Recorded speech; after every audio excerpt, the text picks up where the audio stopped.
A growing scandal involving Prince Harry and his last remaining genuine charity project, the Invictus Games. Somehow this balloons from an event that cost $1 million the first year they did it to $63 million now. Mm-hmm. Harry has ballooned the budget from $1 million.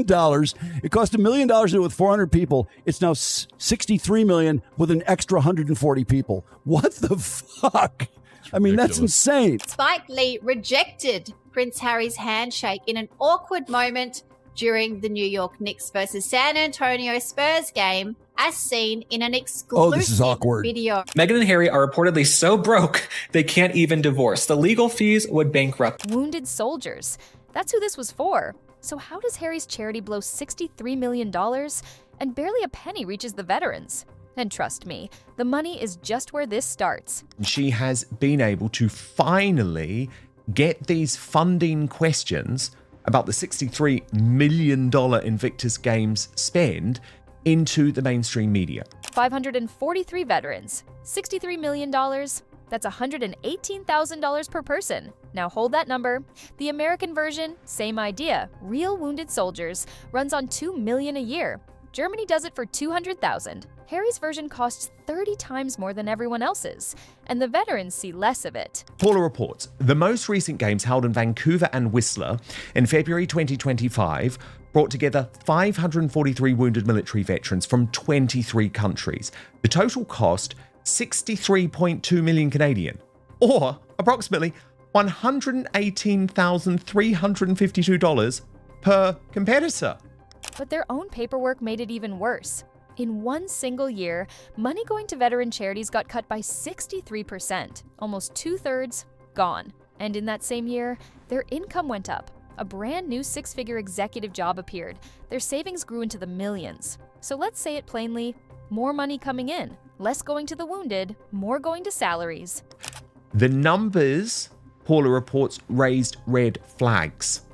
In 2024, the foundation cut its direct grants to veteran organisations by 63%, from £534,973 to just £200,328. The same year that foundation income rose 41%, a new six-figure executive role was added. That's not a mistake. That's a decision. And here's why it's your problem too. Nearly half that money was public money. $15 million from the Canadian government, $15 million from British Columbia, your tax dollars.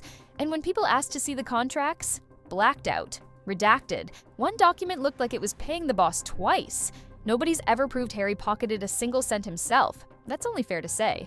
But when someone asked him to just open the books, silence. And when the answer should be that easy, silence speaks. The public's taxes footed a portion of the bill. According to tax returns on file, the public picked up half the tab for Vancouver, with the Canadian federal government contributing $15 million through the Veterans Affairs Canada and the province of British Columbia contributing another $15 million through its Ministry of Tourism, Arts and Sport. The remaining funds came from approximately 40 corporate partners and about $2.6 million in individual donations. Crucially, that public money didn't flow directly to the games. It was routed through the Vancouver Whistler Games Corporation, which then paid a licensing fee to the Invictus Games Foundation, the British charity that owns and licenses the Games brand.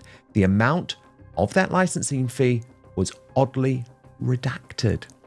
I sense a cover-up. Here's the part the big media outlets don't want you to know. All that digging, every blacked out number, every line of those filings, that was one ordinary woman. No newsroom, no salary, just her on her own time for free. Then a famous journalist picked it all up, ran with it, and took the headlines. The people who'd followed her from day one, furious. They flooded the comments demanding she get her credit back. Here's the real story inside the story. This scandal wasn't broken by the press. It was broken by one regular person reading papers the professionals never bothered to open. Here in the UK, us taxpayer fools are committing funds to this. I can't believe this. Paula reports the next Invictus Games are scheduled for Birmingham in 2027. The UK government has committed up to £26 million in public funds, despite the city effectively declaring bankruptcy in 2023. It only exited that status in February of this year. With roughly 15 months to go, Birmingham has just 11 unnamed sponsors contributing an estimated £4 million combined. Now here's the question that flips this entire thing upside down. Was Invictus ever even Harry's idea? A lot of people say no.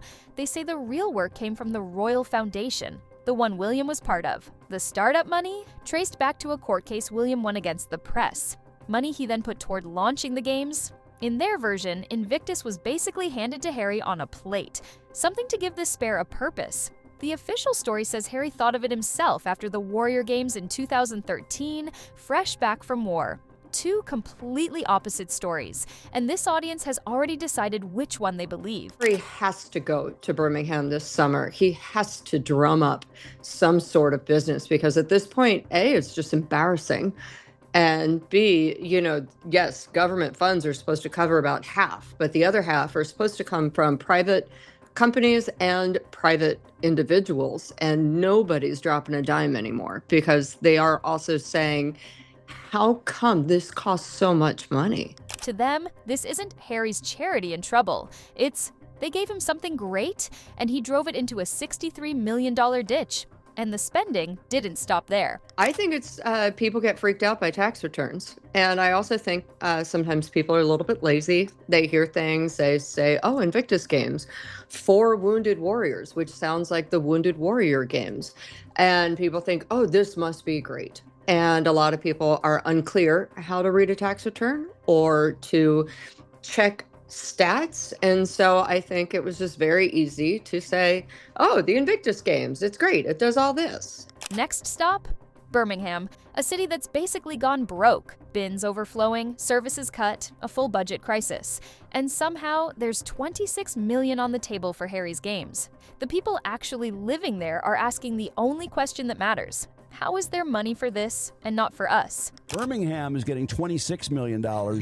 Or Harry, is getting $26 million from Birmingham for the Invictus Games. And I mean, people are really like, why is the government spending all this money? It's crazy. Then 2029, San Diego. Whispers about California state money, city money, even the governor. And remember, a city doesn't get rich hosting this. The money flows out, not in. Meanwhile, Australia just yanked a $9 million pledge. The organizers say they found out minutes before it went public. One country quietly walking away, others pulling millions out of thin air. That's what keeps people convinced something stinks. I was watching Kinsey Schofield, who's great, by the way, and she had Paula Froelich, who's done phenomenal research on this. I know Mark Dolan quotes her a lot.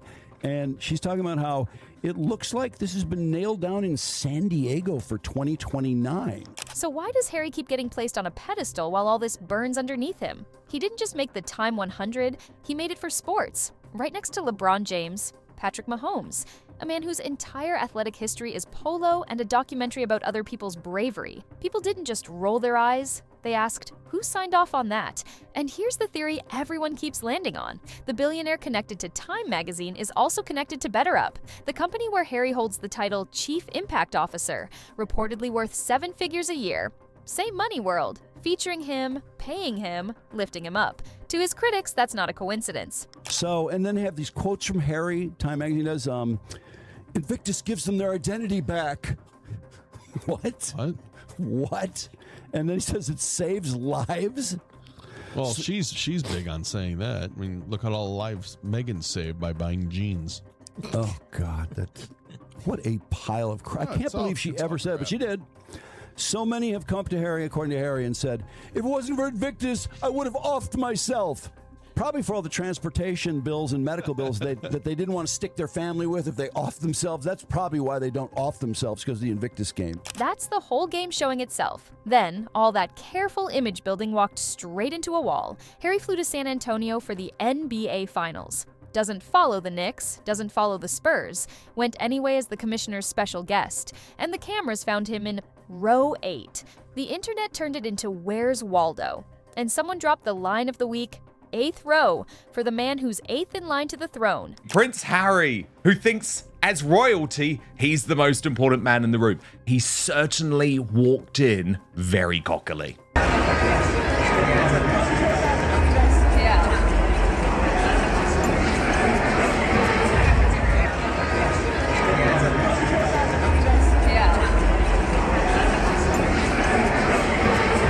And Meghan's mole made a good point actually quoting Harry, because sometimes we've got to remember his own quotes. Every single time I hear a click, every single time I see a flash, it takes me straight back. Really, Harry?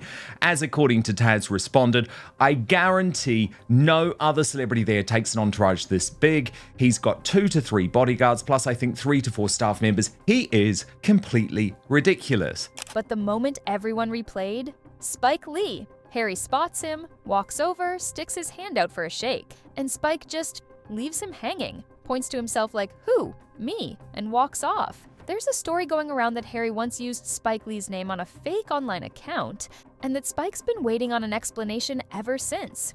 True or not, it turned one awkward snub into something people couldn't stop watching. Now connect that basketball trip to the bigger picture. Harry also showed up at the US Warrior Games, the clean, lean $2 million event for American wounded soldiers, flipping burgers, working the crowd, and plenty of Americans didn't see that as sweet. They saw a man whose own games are buried in a money scandal showing up at the well-run American one, and quietly working its donors, trying to pull support away from American veterans to feed his struggling British operation. Is that Spike is absolutely determined to have his moment with the Duke of Delusion. Harry thinks that he can get away with it with going for a handshake, but Spike Lee pulls away. He points at him, leaving Harry to touch his chest. And you can see at that point, Harry's like, what the hell is going on here? Is this guy for real? I need to get away. And of course, he was for real. Despite the PR spin that is coming, saying, oh, Spike Lee was just having a joke with Harry. Bullshit. Absolute bullshit. This is a Hollywood celebrity so furious with Prince Harry's dodgy online behavior that in the past, he even raised it directly with Prince William. We've got the receipts proving that. Look. Conversation was with William. I said, come here for a second. I said, no, you didn't. You like called me back, come here for no, I said, they walked down the line. So I'd like to speak for 1 second. I said, I have a message for your brother. And he said, is this next? I said, no. So I said, your brother used my name as an alias on Facebook. Can you ask him why he did that? No way. Yes, he did. Harry? Yeah. What? Yeah. Wait, Prince Harry? Yeah. Google. Yeah. Wait. And is he gonna? Did He's still giving the message.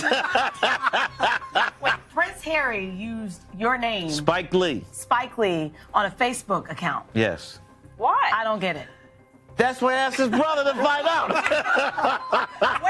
For people who hold their wounded warriors sacred, that crossed a line nothing else in this story did. And underneath everything sits the one comparison Harry can never escape. William goes on a casual visit, ends up taking a random phone call from a local woman, has a laugh, and it goes viral for all the right reasons. Warm, real, the kind of moment no PR team can fake. Harry, though, is not having it.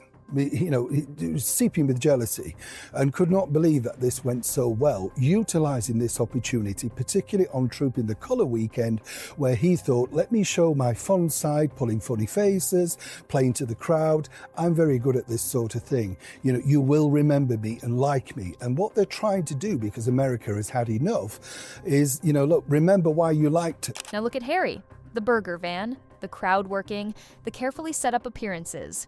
It all reads like a man watching what works for his brother, and copying it a beat too late. While William rode through Trooping the Colours surrounded by his family, Harry was an ocean away flipping patties for cameras. People said it simply, one brother is living it, the other is imitating it, and the gap gets wider every time Harry tries to close it. As I said, what happened with William was spontaneous. You couldn't plot it, and he literally played it to the very best. I thought it was great, and this is what made it take off.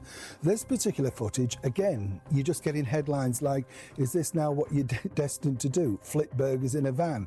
It just doesn't work. Doesn't mean, though, they're going to stop. Harry's jealousy will basically mean there's another plot, another idea dreamt up by themselves around the corner. And at Trooping the Colour, the world saw something that said everything without saying a word. A slimmed down royal family, the king, William, Kate, the kids, standing on that balcony looking like they were thriving. A family that didn't need Harry, didn't want Harry, and the thing people kept saying wasn't even angry. It was quieter, and it cut deeper. He wasn't missed. Nobody mourned him. Nobody even brought him up. For a man who used to stand on that balcony, being forgotten hurts worse than being hated. Old money, what Harry inherited from the Queen Mother, what came down from Diana. I tell you what's more painful for Harry. He wasn't missed. I mean, Harry, who's Harry? Prince who? Yeah. Because if you watched the Trooping the Colour, and it was an amazing ceremony watched around the world, you've got the All-Stars, haven't you? You've got King Charles and Queen Camilla. You've got William and Catherine. You've got Princess Anne. You've got Edward. You've got the children, the next generation. But that only stretches so far when nothing new is coming in, which is why people think Harry's real plan is simple. Just wait. Hang on for whatever comes when his father is gone. Think about that. A grown man, waiting on an inheritance, from the very family he turned his back on. That's not independence. That's a clock ticking down. And the business that was supposed to save all of it, the biggest belly flop of the lot. The other issue you've got is, so while we'll acknowledge there is some money in the bank account, they've got a big mortgage on the house, and there is no cash flow. JJ, there's nothing coming in. Yeah. So you know, and our viewers know, that when you've got your savings and you're living off your savings, you're in a dangerous place, and that's where they are. Meghan's brand, as ever, is reportedly staring at a $5 million loss. Warehouses full of product slowly creeping toward their expiration dates. And what's she selling? Jam, flour sprinkles, a wickless candle, a candle with no wick, for nearly $60. I've never seen a brand where you're selling bookmarks, flour sprinkles, chocolates, and jams. Okay, none of it makes sense to me. None of it really goes together. Why is there a bookmark next to a box of flour sprinkles? All of it is a bunch of buffoonery and shenanigans. Her critics nailed the problem in 4 words. She is the brand. There's nothing underneath it, just her face on things you can get cheaper and better at any grocery store. Website traffic? Sliding every month. And people have already written the ending. The discount rack, the clearance bin, millions of dollars in jam that nobody wants. Her brand, as ever, is facing a $5 million loss if she can't find a way to offload or sell her products before they expire. Now, they're supposed to expire next summer in 2027. All of her jams and her flour sprinkles and her chocolates, whatever the hell she's selling, her jams, jellies, and dog biscuits, okay? Apparently, they're sitting in a closet somewhere and they're going back. So here's where we land. A charity bleeding money. A man propped up by people nobody can explain. A handshake left hanging. A balcony that forgot him. A marriage held together by debt. And millions of dollars in jam going bad in a warehouse. Pull any thread. It all leads back to the same knot. And every single piece of it leads back to one thing. The money? The next video goes even deeper. It's right there on your screen. Go watch it now.